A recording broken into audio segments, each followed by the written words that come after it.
ମୁଁ ଆପଣ ସମସ୍ତଙ୍କୁ ଆମ ଚ୍ୟାନେଲ ଦ ଇନଫର୍ମେସନ୍ ୱାର୍ଲ୍ଡକୁ ସ୍ୱାଗତ କରୁଛି।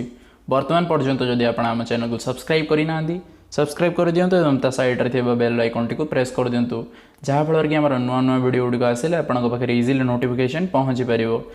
ଆପଣ ଭିଡ଼ିଓର ଥମ୍ବନେଲ୍ ଆଉ ଟାଇଟଲକୁ ପଢ଼ିକି ଜାଣିସାରିଥିବେ ଯେ ଭିଡ଼ିଓଟି ପବ୍ଜି ଅନବେନ୍କୁ ନେଇକି ତିଆରି ହୋଇଛି।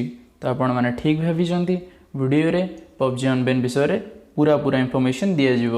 तो केबे पब्जी अनबैन हम, कौन सब प्रोसेस रही, गवर्नमेंट ताकू नहीं कौन सब रिप्लाई देछि, तो सही सब जिनस मुझे आपको ये वीडियो रे कहबी।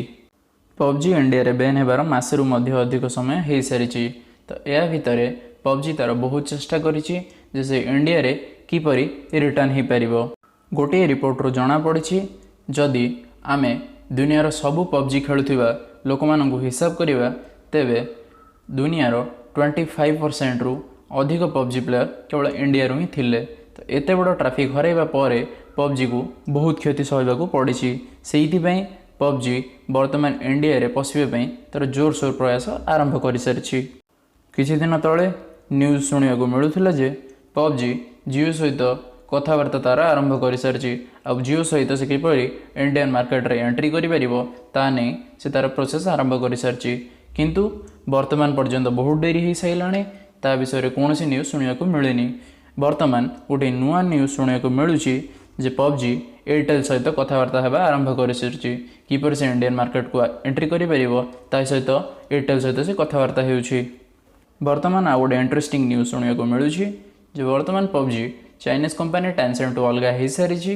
से निजर गोटे नुआ टीम को इंडिया रे तैयारी करने को जाऊँगी।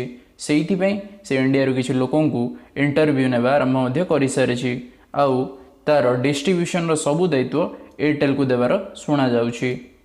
किंतु यह परे मध्य शुणा जाउछि जे इंडिया गवर्नमेंट पब्जी को 70टी प्रश्नर उत्तर मागिछि। जदि पब्जी से 70टी प्रश्नर उत्तर दे दिए तेबे गवर्नमेंट ता उपरे किछि स्टेप्स नहीं पारे। तो वर्तमान पर्यंत आम कन्फर्म होकि कहि परिबा नाही जे पब्जी इंडिया को रिटर्न करिवो कि न करिवो। तो यह गोटे गवर्नमेंट प्रोसेस एथिरे डेरी मध्य हो पारे। तो देखा जाऊ जे पब्जी इंडिया को रिटर्न करुछि कि न करुछि। तो आज वीडियोटी एठी रखुछु। जदि वीडियोटी भल लगी तेज लाइक करंतु, शेयर करंतु। तो रहुछु, पुणी देखा नुआ वीडियो सहित।